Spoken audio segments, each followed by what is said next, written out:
Men who reject society's rules end up winning in strange ways. Have you ever felt like the rules you're expected to follow weren't written with you in mind? Like the path you're supposed to walk, go to school, get a job, climb the ladder, retire quietly isn't just uninspiring, but fundamentally wrong for you. If you've ever had that thought, even for a moment, you're already closer to the truth than most. Because the great secret hidden in plain sight, yet denied by almost every institution around us, is that the most extraordinary outcomes in life often come to those who reject the script, who walk away from what everyone else takes for granted. This video isn't about rebellion for the sake of being edgy. It's about awakening. It's about seeing the invisible architecture of norms that shape your mind and choosing consciously not to be shaped by them. The first thing we have to understand is that society's rules aren't designed to make you free. They're designed to make you predictable. The system thrives when most people do what they're told, chase what they're sold, and never stop to question the real cost of conformity. And yet, if you study the lives of people who've truly won at life, not just in terms of wealth or fame, but in terms of freedom, fulfillment, and legacy, you'll notice something strange. They rarely followed the rules. In fact, many of them did the opposite. They dropped out, they broke away, they took insane risks, they said no to what everyone else said yes to. And somehow, almost paradoxically, life began to open up for them in totally unexpected ways. Click subscribe to this channel to get more profound insights. Why does that happen? Why do men who reject society's rules end up winning, but in strange ways? The answer lies in how systems of control operate. Rules are often based on averages. They are designed for the many. They are optimized for safety, not excellence. And if you follow those rules, you may get a tolerable life, but rarely a remarkable one. The more compliant you are, the more you become part of the machinery. You move through the gears of culture, polished and shaped, but also blunted. Your sharp edges, your individuality, your weirdness, your intuition get filed down. Until one day you wake up and realize you've become a version of yourself that's easy to manage, but hard to recognize. So what happens when someone refuses that process? When a man, in quiet defiance, decides to trust his own instincts over society's script. At first, he's punished, ridiculed, doubted. He's seen as unstable, irresponsible, arrogant. But if he persists, if he doesn't break, something extraordinary begins to happen. He starts to see differently. The world that once looked fixed begins to bend. Opportunities previously hidden begin to appear. And most importantly, he begins to remember who he is. That's the strange part. The win doesn't always come in the form of riches or applause. Sometimes, the win is internal, a state of consciousness where you no longer feel like a prisoner in your own life. That's a kind of wealth no one can measure. But this isn't just about being a rebel. It's about being aware. You have to understand what you're rejecting and why. Not all rules are bad. Some are necessary, even sacred. But many are arbitrary. Many are inherited from times and systems that no longer serve you. And unless you question them, you'll unconsciously live by them. That's why the first step to real freedom isn't to fight the system, it's to see it. See how it shapes your choices. See how it defines your worth. See how it rewards obedience and punishes originality. And once you see it, you can start to choose differently. Let me ask you this. What's one rule you've followed your whole life that you've never actually examined? One belief about success, manhood, love, or meaning that you've accepted simply because everyone else did? And what would happen if you let it go? What would your life look like without that rule? The men who win in strange ways are the ones who ask those kinds of questions. They don't just live, they interrogate life. But they see that every rule has a hidden cost. That every system you plug into trades something away. Time for money. Freedom for security. Creativity for approval. And at some point, they decide the price is too high. So they unplug. And in doing so, they don't just find a different path, they create one.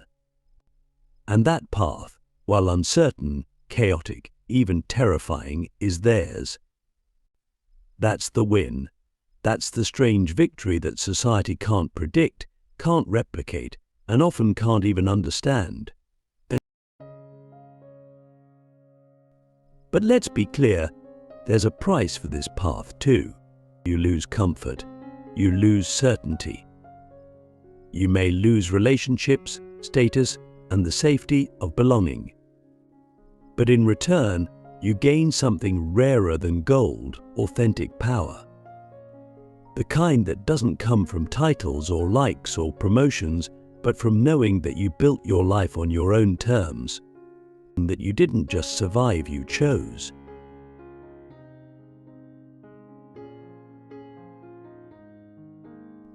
The price of freedom. Why most men never escape the system that betrays them. Freedom sounds intoxicating, like an open road, a sky with no ceiling, a life unchained. But the truth is, most men never taste it. Not because they don't want it, but because they can't handle the cost. And this is where the story takes a darker turn. Because once you begin rejecting society's rules, you don't just step into freedom, you step into uncertainty, into isolation, into a reality where the safety net is gone and the applause is silent. That's the price. And most men, even the ones who feel the itch to break away, are too afraid to pay it. Think about it. From the day we're born, we're trained to depend on systems. Systems to educate us, validate us, employ us, entertain us, even tell us who to love and how to live. These structures feel like support, but they're also cages. They tell you who you are long before you've had the chance to discover it yourself. And the longer you stay inside them, the more you forget that they were built, they didn't fall from the sky. They were designed by people with agendas, fears, and incentives, and yet we treat them as sacred, unquestionable, but necessary. But here's the thing, every system that promises safety also demands obedience. The moment you question its terms, you become a threat, not just to the system, but to the people who still believe in it. That's why freedom isn't celebrated, it's punished. The man who walks away from the game is seen as unstable. The man who questions the 9-to-5 grind is called lazy. The man who doesn't want to marry, have kids, or buy a house is treated like a child refusing to grow up. But maybe he's not immature. Maybe he just sees something others are afraid to admit, that the system doesn't love you. It uses you. It rewards you only when you comply, and even then, only just enough to keep you quiet. So why do most men stay? Because comfort is a powerful drug. Because mediocrity, when it's socially accepted, feels like success. But because doing what everyone else does shields you from responsibility. You can fail and still say, "But I followed the rules." That's the trap. The system gives you a script, and then dares you to deviate. And if you do, it punishes you with silence, with doubt, with loneliness. And yet, the irony is brutal.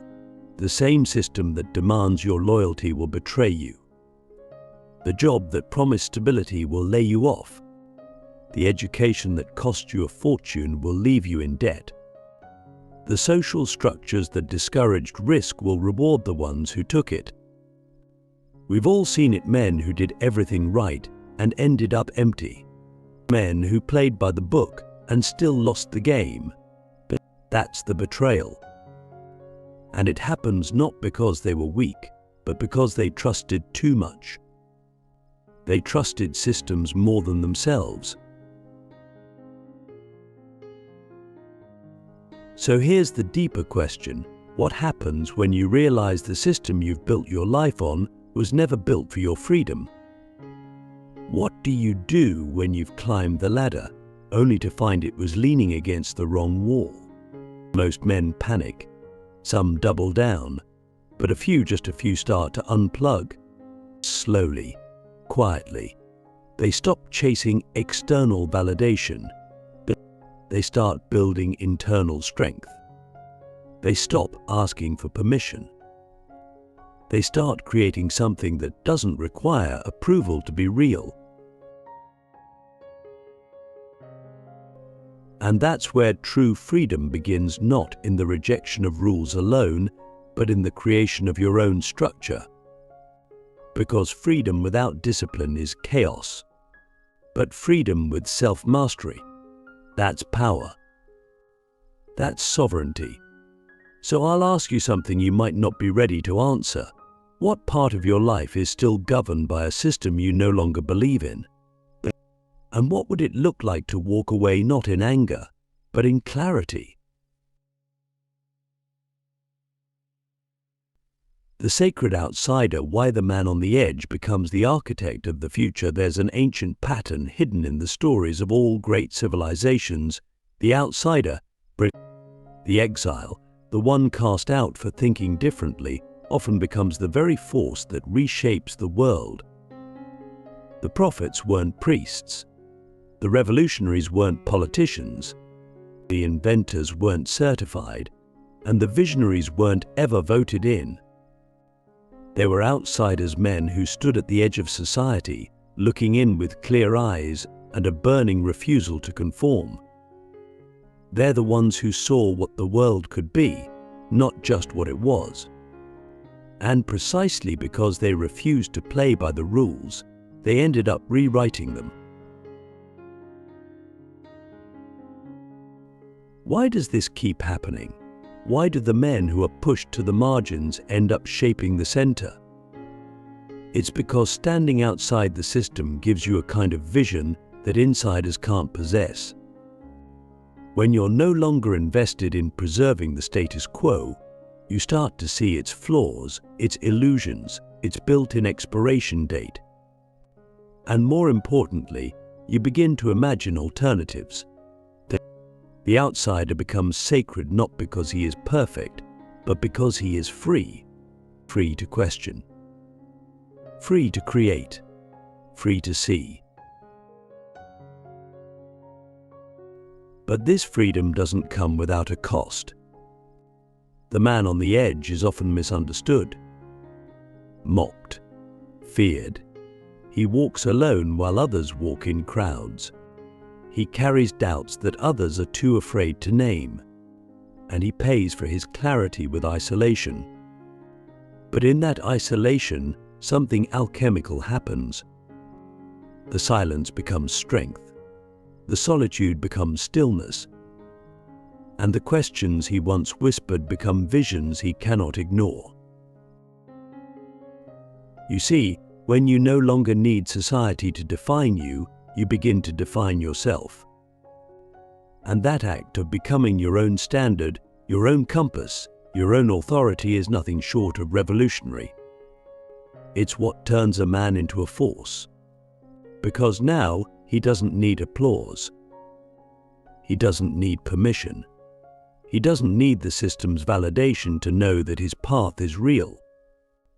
He just walks it, and in doing so, he becomes a living example of what's possible outside the machine. Think about how many of the tools, technologies, philosophies, and movements that define our modern world were born from minds that didn't fit in. The ones who were told you're going too far, you're thinking too big, you're not qualified. And yet, those very minds cracked open the future. They didn't just reject the rules, they reimagined the game. But what's even more profound is this: they didn't do it for fame. They did it because they had to. Something inside them refused to settle for less than truth. And that fire, that compulsion to create from the edge, is what made their work immortal. So where does that leave us? It leaves us with a challenge. Because the sacred outsider is not some mythical figure from the past, it's a role that any one of us can step into. But only if we're willing to let go of our craving for acceptance. Only if we're willing to be misunderstood. Only if we're willing to trade comfort for clarity and applause for alignment. The edge is not a place you're sent to be punished. It's a place you choose to stand when you're ready to see clearly. And so I ask you, where are you still trying to fit in when you already know you don't belong? What truth have you been hiding because you're afraid of being seen as extreme, or foolish, or alone? And what would happen if you stopped hiding and started building? Because here's what society doesn't want you to realize: the man on the edge today becomes the architect of tomorrow. And the world doesn't change when the rules are followed, it changes when one man decides the rules are broken and has the courage to build something better from the outside. The final paradox why winning means giving everything up, then getting it all back. There's a moment in every outsider's journey, a threshold so profound, most never cross it. It's the point where you've walked so far from the world you knew that there's no map, no mentor, no hand to hold. You've rejected the rules. You've absorbed the cost. You've stood at the edge and stared into the unknown. And then, something terrifying happens. You realize you have to give everything up.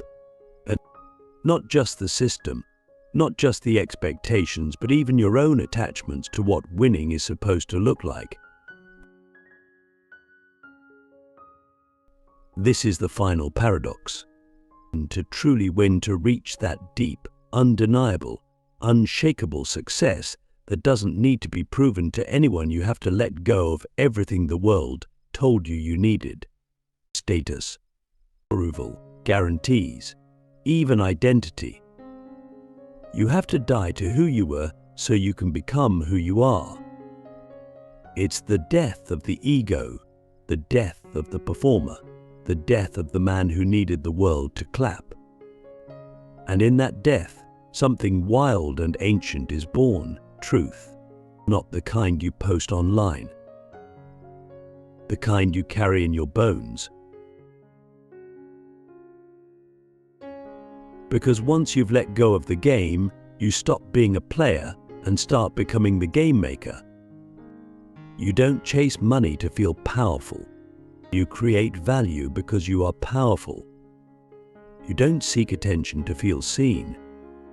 You radiate presence because you see yourself. You don't need the world's script anymore because you're too busy writing your own. And here's where the real magic happens. The world starts to come to you. It's not a coincidence. It's nature.